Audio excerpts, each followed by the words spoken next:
Good morning. I'm seriously so unbelievably excited. Starting the Fed project this morning. I couldn't sleep. 3:15 a.m. It's now 5:59 a.m. Got some computer work done this morning. Got some coffee. Thanks to Christian Ruff from Uncommon Elite for the sweet hydro flasks on the event. No, I just want to talk about like what's your why? What is your why? Why do you do what you do? Why do you want to start a business? Why do you go through all of the extra additional hours needed to start and own a small business? For me, my why is simple. I got a wife, a kid, and a mortgage to pay. And the reality is, nobody else is going to pay it. So it's my responsibility to go figure something out. I can't work for other people. I can't work corporate. I've tried it. It's just, I can't deal with the mediocrity in most American corporations. People just sitting back, collecting a check, doing barely anything. I don't like mediocrity. I like challenging situations. And I also just simply like working outside. I do the computer stuff early in the mornings with a cup of coffee, but I need to be outside. I'm too freaking ADD. Like, I need to be doing something. I like doing fun stuff too. Operating equipment is freaking fun. Sometimes I have to pinch myself. It's like, we literally just get to go, like, there's burn area up here. Like, all this stuff burned down. Somebody's got to clean it up. It might as well be us. I have to pinch myself that we get to go put a tree shear on a skid steer and go cut some burnt trees down and feed them into a giant ass piece of chipper. Freaking awesome. That's my why though. My why is simple. The next, I would say, second tier reason is I love creating things out of nothing. And that's what Bear Claw is to me, is just starting something from scratch, finding the right people, driving the business, finding customers. Like, it's all challenging, it's all fun, gets you out of your comfort zone, wakes you up in the morning. And if you're considering starting your own business, I highly recommend it. But I also do think there are a lot of people who think, oh, I'm gonna quit my 40-hour-a-week job, start a business for this like financial freedom. It's like, you don't get financial freedom without a solid decade or two worth of just putting in the work, unless you're generationally wealthy, which I'm not. I don't care to be. I like the challenge, I like the grind, I like earning what I make, and there's opportunity out there really is. But I'm so sick of hearing the millennial and Gen Z generation like aspire for this financial freedom. It's like, oh, I want financial freedom right now. It's like, but what would you do with your life if you did have financial freedom? You'd be bored. Like, if you're an entrepreneur, once you realize you're wired for the game, you just start playing the game and you enjoy the game. That's when it started clicking for me. And look, I'm guilty of it. Like, in my 20s, I wanted financial freedom. It's just a fallacy that you see on the internet. It's not real. 0.01% of the 1% of people start a tech company that scales to multi-millions and then they sell. Guess what?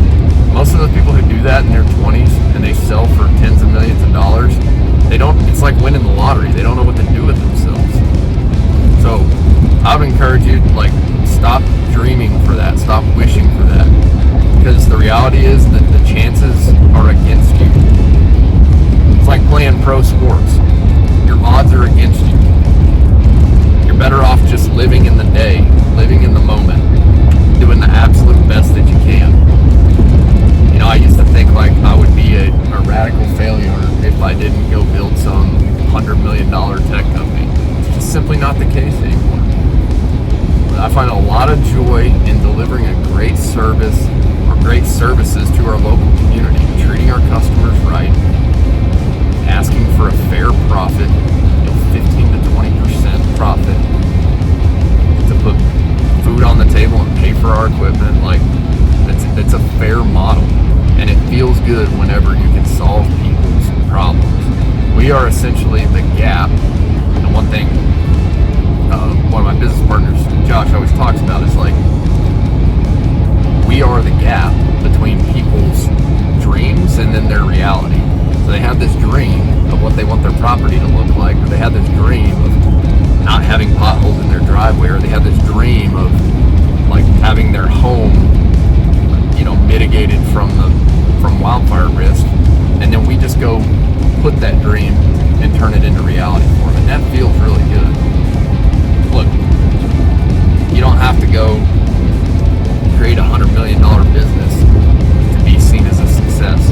You can go create $1 million business. You can get to your first $500,000 in revenue simply by, we've documented it. Our team has documented it in an online group called Owner Ops. It's called OWNROPS.com. Essentially, I was thinking about it when I came up with the branding. Like, a lot of the inspiration came from the brand Mountain Ops. If any of you guys watching are bow hunters or backcountry hunters, Mountain Ops is like a supplement brand specifically for backcountry hunters. But it's the way I view that is, it's like, it's what you need to operate well in the mountains. That's how they've branded their brand. When I came up with the idea for Owner Ops, it was like, this is what you need to go operate as the owner of a small business. It's very simply put that way. So there, we've documented like the whole processes we've used for, just little things like, what do you need to do in the early days for the startup phase? Like, what's your mindset need to be like? How do you go set up your marketing stack? Like, what basic marketing principles do you need? And look, there's a ton of opportunity in the local service business right now, just for basic digital blocking and tackling on marketing.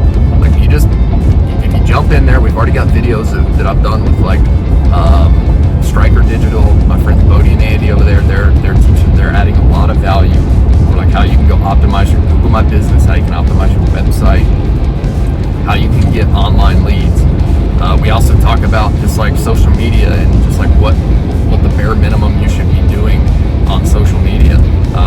We'll talk Facebook ads.